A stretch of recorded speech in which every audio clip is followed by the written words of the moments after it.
Beautiful love. This is Top Secret Magic, live at the Bebop Plymouth Barbican on the 20th of July 2022 with Mal Norton and thanks to Christian Harris. Ladies and gentlemen, please give Malcolm Norton a warm round of applause. Hey, thank you. Now, I'm taking my life into my hands doing this. It is said, the most dangerous trick in the world of magic, catching a bullet. They say there was a book written called 12 Have Died, Then Lie. It's up to about 16 now, I believe, since that book was written. The trick started off in the mid-1500s. That's how long this trick's been going. And the most famous death is that of Chung Ling Soo in late somewhere just before 1920, I think in 1919. Thank you. I'm glad you know your magical history. Oddly, I've got to mention this, there's been a couple of deaths that are actually quite hilarious in their own way. I know it's, they're dead, it's not hilarious. One guy caught the bullet and then got clubbed to death with his own gun. And the other guy successfully caught the bullet and someone stood up in the audience and said, if you can catch bullets, catch this. Bang. It's strange. Now obviously in this day and age we can't use guns. I know. So it left my act about 25, 30 years ago and couldn't return because, well, until some bright spark said, okay, it's not quite as dangerous, but why don't you do it with a paintball gun? And so, ladies and gentlemen, that is exactly what we intend to do. This is a paintball gun, and if I do... Can I shoot you? I would like to shoot you. If I can, if that's real, I'd love to shoot you. Would you? No! Currently not loaded with a thing, but... That is the sound of the gas that would normally, if there were a paintball in here, propel that paintball at 180 miles per hour, approximately. Now, if you've anyone here played paintball? Yeah. You know it can hurt, and obviously if you get one in the face, well, if you get it in the eye, you've lost your eye, and anywhere else, do some quite nasty damage. So, I do need someone to fire this gun, and I don't trust that young lady there. I wouldn't. Tom, can I trust you? Can you trust me? I don't know. It's all right. You don't have to move just yet. Let me just point out, Tom. There is in case I forget, there's a little laser pointer here. Wherever that goes. Hopefully, that's where the paintball will go. But we'll come to that in a second. Firstly, however,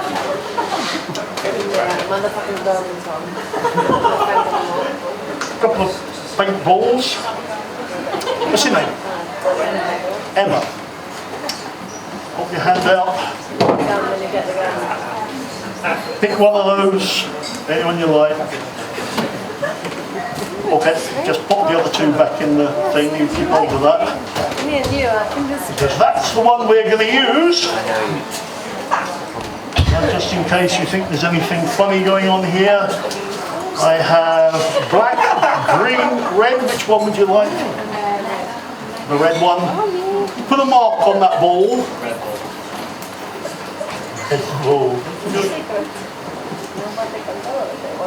So that you will recognise it if you see it again.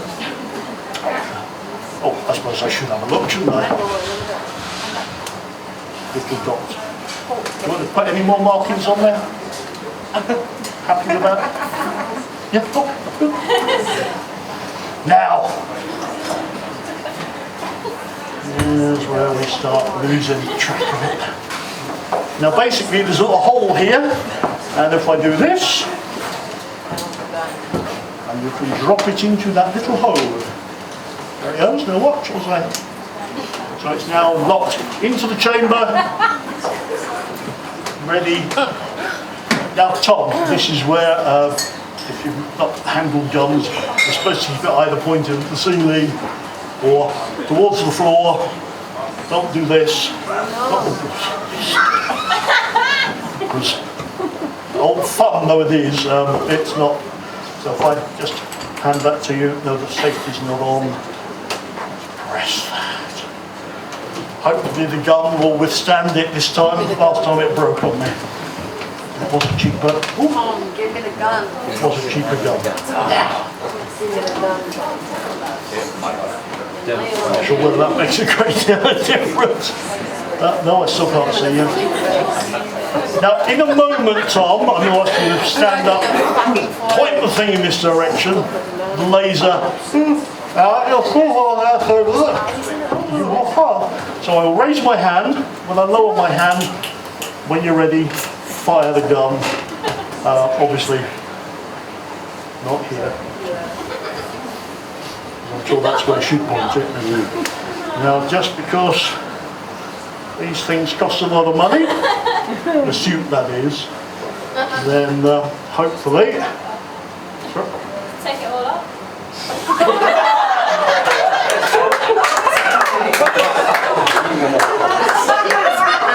As much as I would like to accommodate your desires, I think there might be one or two here that might be running. I didn't mean to cut you, I'm sorry. Still want to know what she's drinking.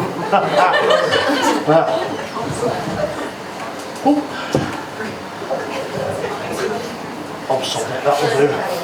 Tom!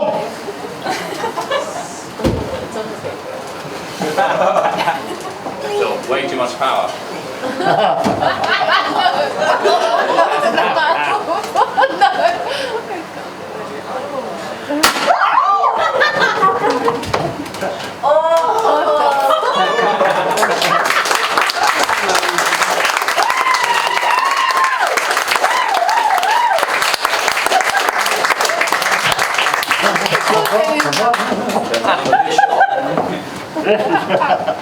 I don't know what with great faces there. Yeah. Hopefully, is that your paintball? Yeah. Yes!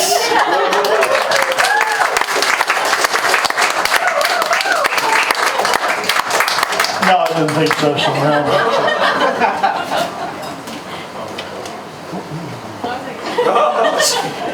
Ew. That's just, I'm going to need the glass again for something else. Because you've sat through all this, and I do feel that I'm going to keep an eye on the time because the dog's gone sick. Oh yes, I suppose it would perhaps not be a good idea to leave that in the audience, would it? So the dog's gone sick, so I've got to get Bernie and bite the postman when he comes round. Thank you. I'd like to leave you with this thought. Thank you.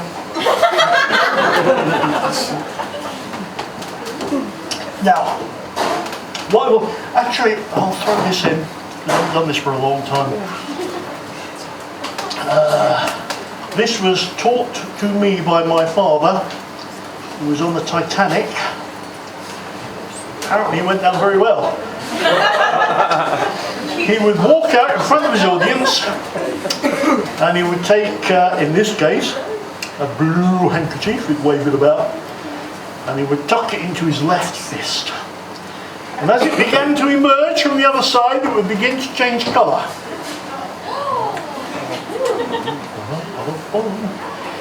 And slowly in and slowly up until either the audience applauded or it turned completely pink.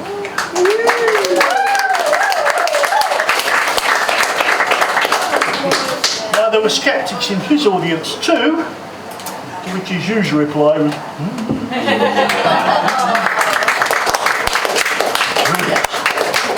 Now one day my father came downstairs and clipped me around the ear and said, "Listen, stupid." Always call me listen. He said, it's your birthday tomorrow, what do you want? I said, I want a watch. So they let me. Wow, beautiful.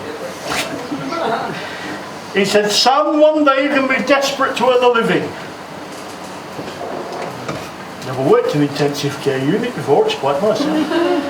You need, of course, 2 handkerchiefs.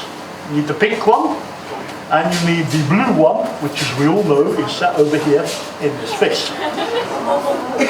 Thank you.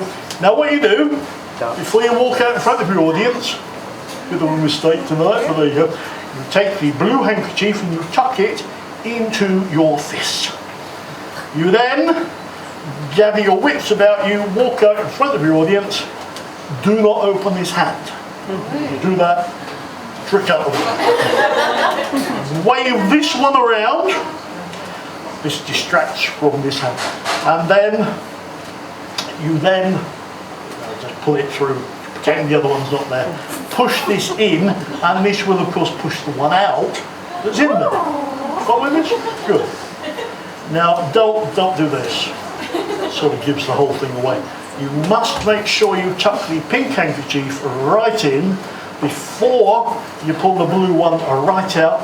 You know as much about this as I do. Just don't tell them next door.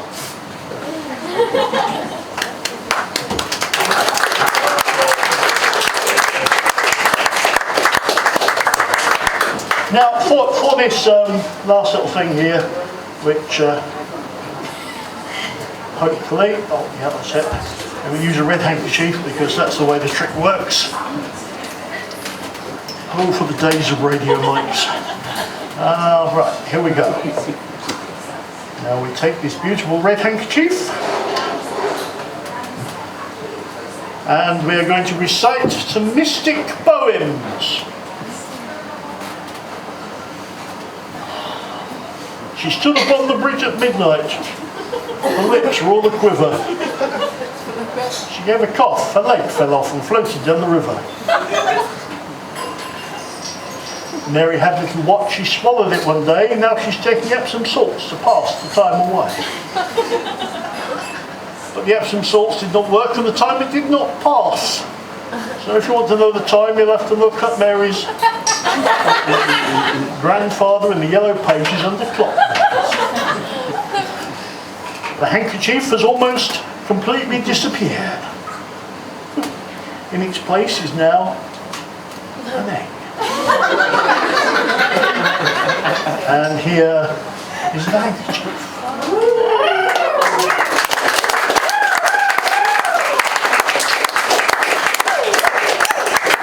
Okay, now basically what I'll do is I'll teach you how it's done. Not sure why, really. This handkerchief has been sat in my pocket for the last 2 hours. The egg, well, nipped next door into the kitchen and said, can you give me an egg, whack out the hole in the back, throw the egg out, and this leaves me with a hollow egg into which I can tuck a duplicate red handkerchief. That's why they use red ones. Now, this obviously you sit in. Well, you don't sit, you know what I mean. This sits in my magic box here. When I came over, now, shh, don't tell anybody I told you because I'll be thrown out the magic circle for this. You hide the egg. I only mention that because there's a member of the magic circle here. Oh, that'd be me. No. And Crystal. Now this is called palming, okay? So you hold the egg in this hand, but don't do this. You hold your hand in a natural position so that nobody's suspicious. And then you wave this about a bit. People get suspicious. Well, this reminds me, I've no idea why it reminded me at this point. I had a lady of the evening walk up to me just up the road. She said, for £100 I'll do anything you want. I said, here's £100, go and paint my house. I said, wasn't impressed. Now, when I did this, you see, I got the egg ready for me to tuck the handkerchief in the hole in the back of the egg. And then when I got the handkerchief all inside the egg, you then dramatically, position the egg the right way round, and then dramatically produce the egg. The audience go, well, and you pull out the handkerchief what was in your pocket, and the audience then go, why? Now, of course, there's a couple of things that you should know. I hate to point this out, but if you've got the audience behind you, they might just catch the handkerchief sticking out the egg. Bit embarrassing. So what you do is you grab hold of the handkerchief, you do a sharp tug. This then leaves you with two things. Actually leaves you with three things, but one is a joke about council houses we're not allowed to do anymore.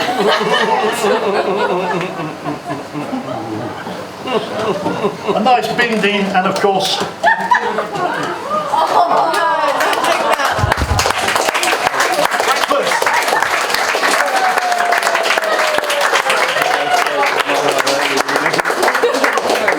And this is a point I forget to take this off. I end up walking down Southside Street to get my car. What's the man doing with it? Well, ladies and gentlemen, they do say you're only as good as your audience. So if you thought I wasn't very good. If you'd like to see me on the new series of the Jonathan Ross show later this year, can you write and tell him? Because he's never heard of it. Terribly embarrassing. Ladies and gentlemen, one last word of advice to live by. If you are driving home tonight, drive fast. That way you can get home before the accident. And perchance you get stopped and the policeman asks you what you're doing, you can just tell him it says on your driving licence you're allowed to tear along the dotted line. Ladies and gentlemen, you have been a wonderful audience. Thank you very much for that.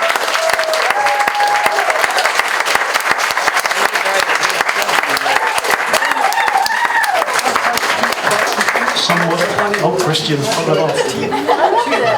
I would say Christian might like to have a word with you, or he might not. Oh, here he is. Here is your benefactor for this evening. Just before you go, there is something you should know about Christian. He has a very strange hobby. Is it magic?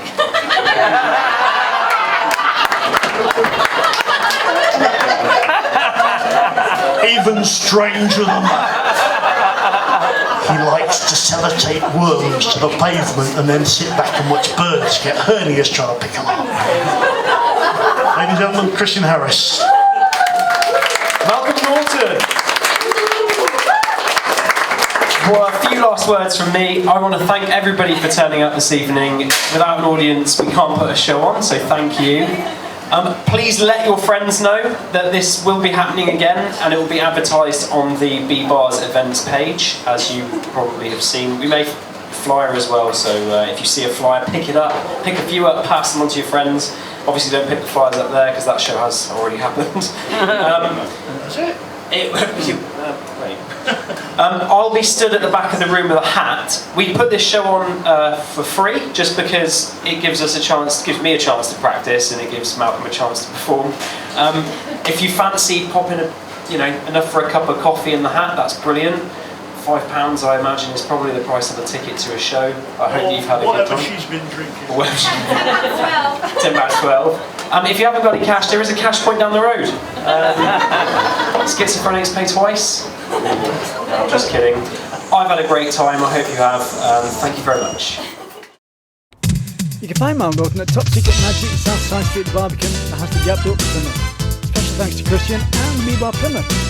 30 years of culture and the arts is a free service on Love Summertime TV. Don't forget to friendly share my videos, subscribe to my channel and support me through PayPal at tcsphoto1@gmail.com. Thanks for watching the video.